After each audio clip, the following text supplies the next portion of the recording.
Հայաստանի և Ֆրանսիայի ղեկավարների մասնակցությամբ Գյումրիի Սուրբ Ամենափրկիչ եկեղեցու բակում կառուցված անմեղ զոհերին եւ բարեգութ սրտերին հուշարձանի մոտ տեղի ունեցավ պսակադրման արարողություն։ Բարձրագույն ղեկավարությունը հարգանքի տուրք մատուցեց երկրաշարժի զոհերի հիշատակին։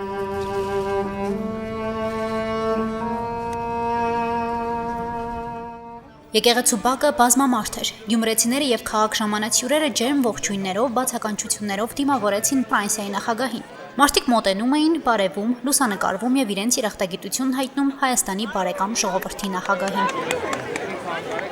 Հազարավոր մարդկանց ուղեկցությամբ Էմանուել Մակրոնը, Նիկոլ Փաշինյանը եւ Վահագն Խաչատուրյանը քայլեցին դեպի Գյումրիի կենտրոնական հրապարակ, միանալու երաժշտական կամուրջ Հայաստան-Ֆրանսիա խորագրով համերգ միջոցառմանը։ Իսկ շքեղ բեմում էին Հայաստանի պետական սիմֆոնիկ նվագախումբը, Հովհաննես Չեքիջյանի անվան Հայաստանի ազգային ակադեմիական երգչախումբը, որոնք միասին կատարեցին Ֆրանսիայի Հանրապետության, ապա Հայաստանի Հանրապետության պետական օրհներգերը։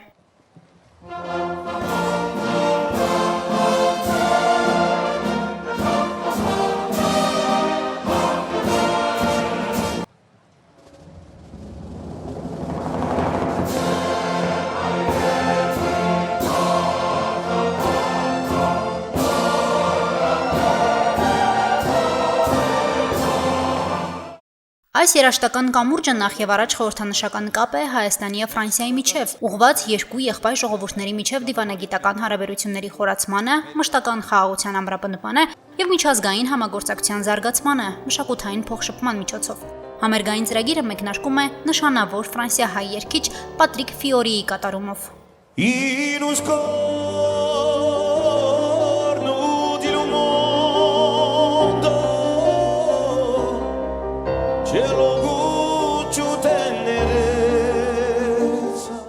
Հայ-ֆրանսիական բարեկամության խորհուրդը կրող երաժշտական իրադարձության ընթացքում հատուկ հնչեց աշխարհահռչակ շանսոնյե Շարլ Ազնավուրի «Քեզ համար Հայաստան» երգը, որը գրվեց 1988 թվականի դեկտեմբերի 7-ին ավերիչ երկրաշարժի տուժածներին օգնելու նպատակով։ Հանրահայտ երգը երկրաշարժից օրեր անց կատարեցին Ֆրանսիայի 87 նշանավոր երգիչները։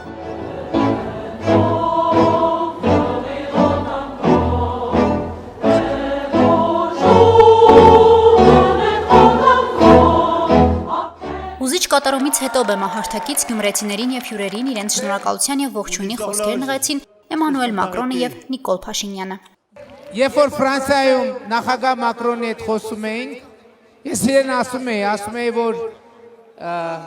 էի դուք Հայաստանում շատ մեծ ժողովրդականություն եք վայելում, ինքն էլ ասում էր դե լավ երևի չափազանցնում ես։ Հիմա ամեն անգամ երբ որ այսպիսի տեսարան լինում, ես անդադ իրեն հիշեցնում եմ, ասում եմ տես որ չէի չափազանցնում։ Խնդրում եմ մի հատ բուռը ծափերով նախագահ Մակրոնին ողջունել։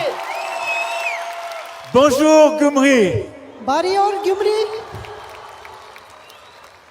Ցանկանում եմ շնորհակալություն հայտնել նվագախմբին եւ բոլոր այն երաժիշտներին, որոնք ելույթ ունեցան եւ կշարունակեն համերգը։ Ցանկանում եմ նաեւ շնորհակալություն հայտնել ձեզ այն ջերմ ընդունելության համար, որ ինձ արժանացրի եւ Երևանում եւ այստեղ Գյումրիում եւ մի ողջ պատվիրակությանը։ Ոչ ոք չի մոռացել 1988 թվականի դեկտեմբեր ամիսը, երբ ժամացույցները կանգ առան, երբ ամբողջ քաղաքը քարացավ։ Աշխարհը ոտքի կանգնեց քեզ համար Հայաստան։ Շարլ Ազնավուրը երգեց, Ֆրանսիան համախմբվեց։ 500-ից ավելի հրշեջներ, զինվորականներ, սակրավորներ եկան ձեզ օգնության։ Եվ Գյումրին վերածնվեց, դժոխքից եւ զմերվանից հետո նոր գարուններ եկան։ Եվ մեկնելուց առաջ ցանկանում եի ձեզ ասել, որ չափազանց հպարտ է լինել այստեղ ձեր կողքին։ Մենք գիտենք բոլոր այն դժվարությունները, որի միջով դուք անցել եք վերջին տարիներին։ Եվ քանի Գյումրին այստեղ է, Հայաստանը առաջ է գնում խաղաղությամբ, կայունությամբ Եվրոպայի կողքին։ Alors merci Gyumri, merci l'Arménie et n'oubliez jamais